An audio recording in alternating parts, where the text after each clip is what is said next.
stuff, storage. Everybody assumes those two things go together.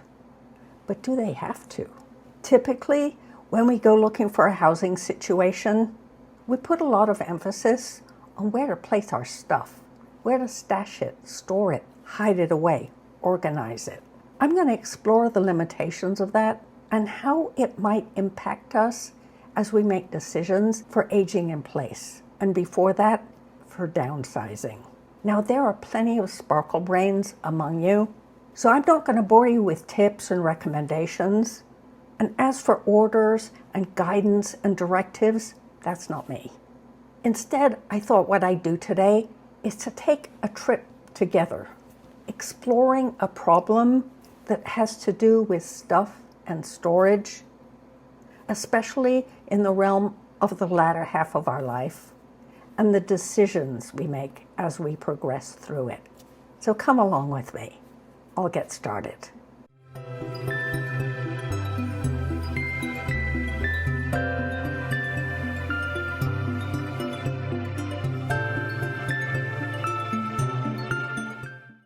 Almost inevitably, unless I do it now, I'll forget to ask you to subscribe. And subscribing really helps this channel and seniors in general because it lets YouTube know that we need information, we need to puzzle things out together, we need to be educated and entertained. Our demographic, boomers, Gen Xers, for us. And if you hit that like button, that will be nice for me personally, and I'll appreciate it. At the end of the day, when I'm tired, more and more so these years, it's just nice to be appreciated. I'm sure you could see that. Onwards. I want us to travel together through a problem. Let me set the stage a moment. If I'm going looking for a new place to live, I go in the door, and what do I start doing? How does my head work?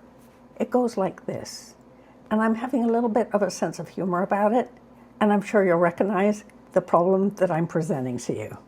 So I walk in the door, and I'm thinking, and I might even be saying this out loud, you know, I have this great shoe collection, 30 pairs. I'm really into shoes. Which closet am I going to put them in? I want to be able to see them because I have red ones, green ones, blue ones, sparkly ones, stilettos and flats, all kinds. They're my thing. Where am I going to put them? And my outdoor equipment, I love to go camping, and I'm not getting rid of that stuff.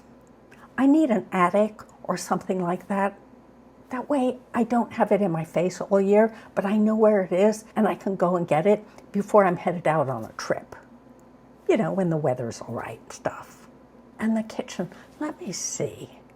Where would I put the turkey platter and the roasting pan? Because Thanksgiving dinner, it's been my thing. I'm not sure where Uncle Michael is these days. Never mind. Where would I put that turkey platter? It needs to be kind of a big space, flattish, bigger than a tray. And then I always have this thing about bathrooms. They never have enough drawers. I need drawers for everything because I don't like to see it out on the countertop. I gotta have my makeup in a drawer, and my dryer in a drawer, and my curler in a drawer, all kind of neat and tidy so I can see it all when I open the drawers. And let me just ask the realtor where the linen closet is. For me, it has to be right near the washer and dryer. It's a convenience thing.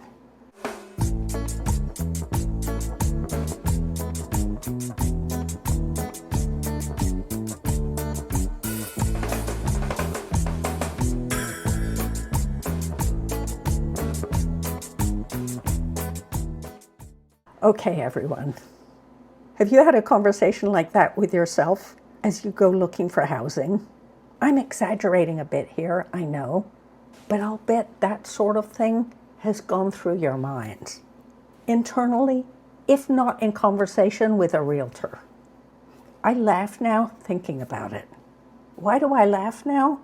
Because here's the thing.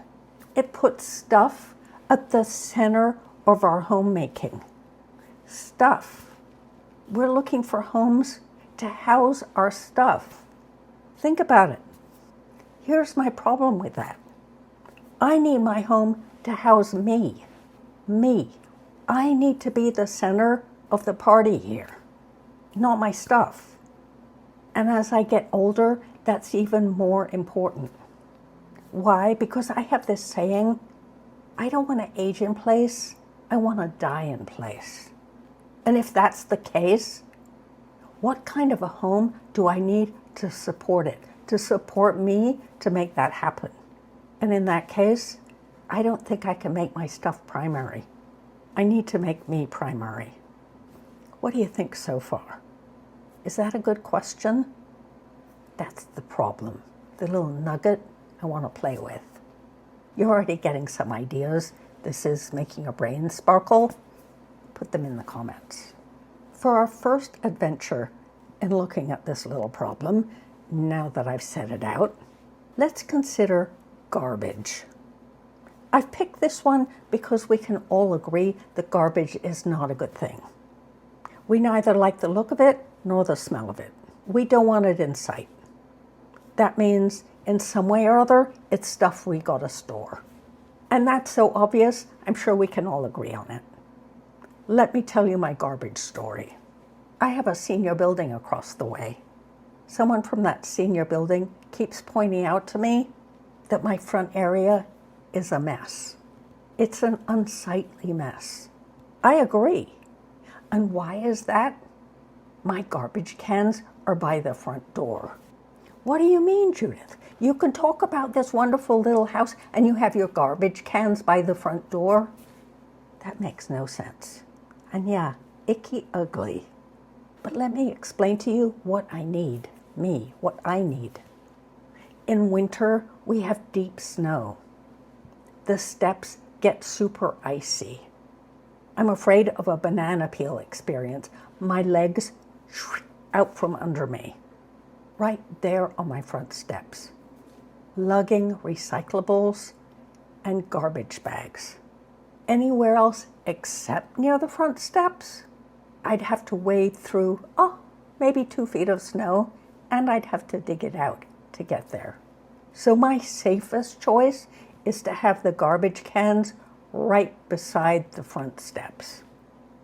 On full display. Thank goodness in winter, because it's so cold, frozen, I don't have to worry about aroma emitting as I head up the steps after a long day out. That at least. Yeah, it looks a mess. So what do we normally do with stuff that looks a mess? We tidy it away. We find some kind of container to put it in. So you take your garbage containers, the recyclable one and the regular trash, and I have orange buckets of sand and a shovel to pile on the ice. Yeah, it's all an eyesore. So the temptation is to put it away in another container so it'll look like it belongs to part of the house. You catch my drift, yes? It's got to look neat and tidy. It can't look a mess like the way Judith has it. Why not? Can't look a mess is about aesthetics and stuff before my safety. I've weighted stuff more than my likelihood of getting injured. So if that senior comes across the road and makes some snarky remark about what a mess my front door area is, she can say all she wants. I've privileged myself in solving the garbage problem. But I will tell you, I thought of every which way that I could make it look nicer. Could I put the garbage in a garbagey shed kind of thing? You can't do that here because the doors won't open in snow. Well, unless you want me to dig them out. That's not happening. The last thing I need is complications getting to the garbage cans. Oh, you could put them behind like a little fence out there? Yeah, the space doesn't really work that way. I couldn't get the garbage cans behind the fence. Yeah, but Judith, just put the garbage cans out back, for goodness sake. How does that work? Then I've got to get them from out back, through deep snow, through the gate that's always stuck because, there's deep snow, and out to the curb. That's a recipe for unlikelihood. That's not very helpful in a garbage situation. Because that garbage, by hook or by crook, has to get to that curb and making it super difficult to do that, that's a non-starter. Now, I have come up with a solution. It's taken me years. Remember earlier this summer, I had this kind of reset phase where I felt compelled to get some nice splashy flowers and put them by my front steps. And I did just that. Shortly after that, I got a nice tall cattle trough, one of those metal things. It kind of goes with the industrial style of my house. So I put that thing out there and put plants in it. And sure, if you look closely, you can see the garbage cans behind it. But can you see those garbage cans? Even the bright blue recycling can from the street?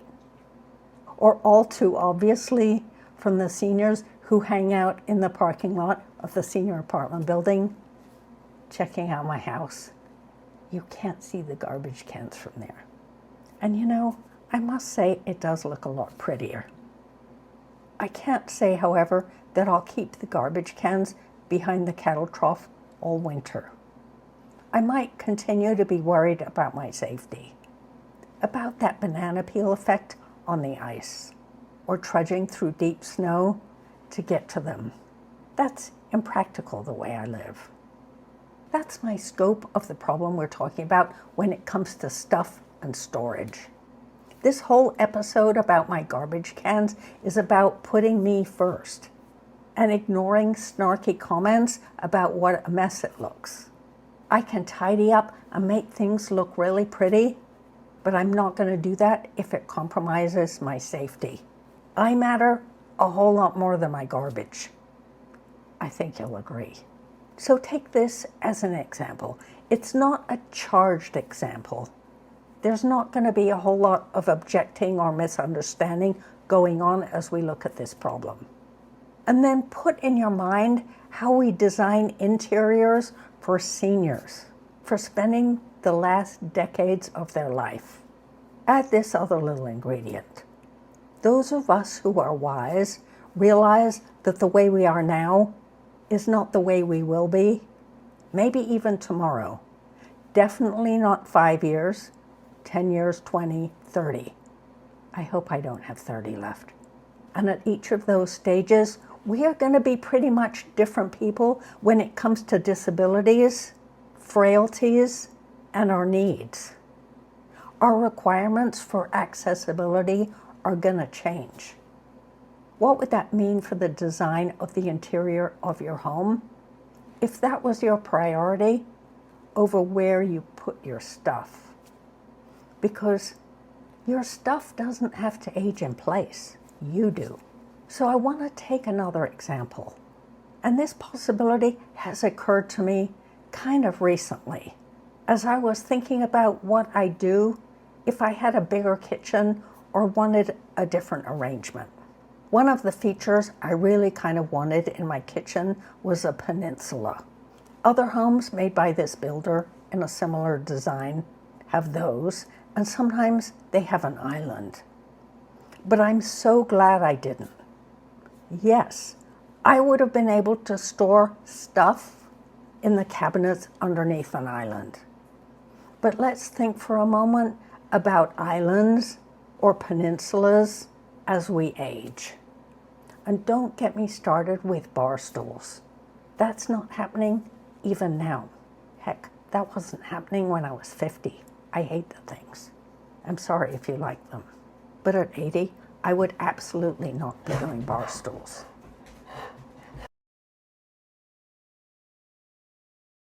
You can pretend I didn't just say that about bar stools, because I really want to focus on stuff. And yes, in younger days, an island or a peninsula might have been a super wonderful decision. But what happens if you're infirm? If you're in a wheelchair, crutches, a walker? How does that fixture built into your floor, how does that impact your life? Because your house is going to be about you. Let's keep that in focus. In a wheelchair, the countertop is going to be too high if it's at standard height. Not to mention, you're likely to smack your knees into the cabinets underneath. The same would be true if you had a walker. It would be in the way. And are you shrinking? Sometimes countertops have this effect on me. They seem to be getting taller every year. What's that going to look like 10 years from now? How are we going to accommodate all these possibilities? Because any one of these things could happen. Realistically, a great portion of us is going to have a hip replacement, a knee replacement, some other kind of body issue that makes us lumpy or prone to falling or just can't manage. Now, as I mentioned, that's not why I don't have one. I could have been quite eager about it, but now in a more savvy mode, now that I've had experience with a home and how it's laid out and how it supports me, here's what might have worked out way better for me. I would have got myself a big table on wheels. The right size for the kitchen, on wheels. And the table would go up and down as I want. So the work surface can be wherever I want it to be. That would be very practical for preparing food, for mixing a batch of cookies, for making a nice salad, and a little mess while you went on with it, or even fussing around with a watercolor project, or cutting out a sewing pattern. Gosh knows, I did that in all kinds of strange places. You see what I mean, right? The tabletop can go up and down. You can get butcher block like that, or steel might work as well. Why not? And then why the wheels? Well, if you really needed extra space in the kitchen, because say you had a wheelchair or you were a little bit goofy and the space was too narrow for you to get around the kitchen, especially if you had to pull down an oven door or open a refrigerator, and then on top of that, you're kind of laid up, so that big table is in the way. But it's on wheels. You can move it wherever you want it. Temporarily, it can go into your living space. Heck, if you're laid up in bed, you might want it beside your bed, for your bedside toys, for your computer, for a nice little snack. Just an extra bedside thing to support your being in bed, because you have to be, because your knee wore out, and that's where you're stashed for the time being. And then when you're all done with that, you wheel it back into the kitchen. And voila, you have your island or peninsula all over again, just the way you like it. And when you really, really don't have room for it in your little house, because it won't fit into your living room either, that's when it goes out the door to the next senior. Oh, but you might say, there's no storage under a table. Of course there is. It's just not built in. Not only that, you can move the storage around too. How? You park carts under your table. You can store all kinds of things on carts. You can get carts with drawers. You can get carts with open shelves. You can get carts with cubbies. All kinds of carts. And the advantage of carts, you can move them all around. You get to the stage where you really can't have them under that table. Heck, you're repurposing them for your crafts. Or you're wheeling your dinner from your kitchen area to your couch because you're a little bit sloppy when it comes to holding plates. I'm already at that phase. 5 years ago, I would never have thought of putting storage on wheels. It just didn't kind of enter my head. But really, there's some wonderful carts out there. And I have all kinds of carts. I have a kitchen storage cart. It's a nice mesh that holds my fresh vegetables and my kitchen towels. The potatoes go below, along with the first aid kit. That's super available. And if I'm mopping the kitchen floor, heck, that cart gets wheeled out of the way. Easy peasy.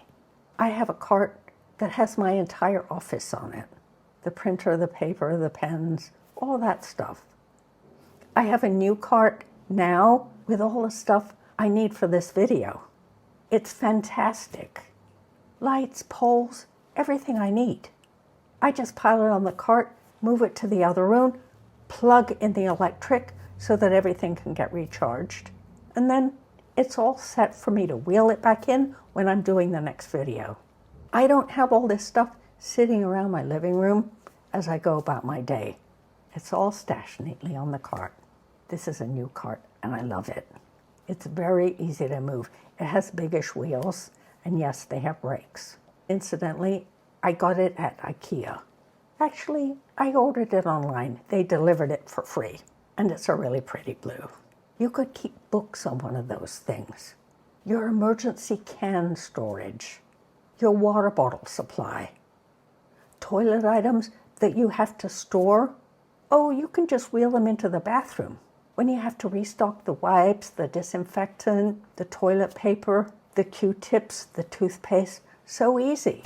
And then you just wheel it back out, park it, maybe side by side with another cart. Yeah, you can line them up. They don't take much space. Why not?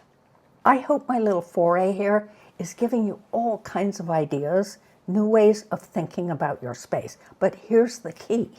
What I'm suggesting is about you, what your needs are. First priority. You need to be housed. Your stuff, not so much. And you'll know immediately when you see a home that's built for stuff.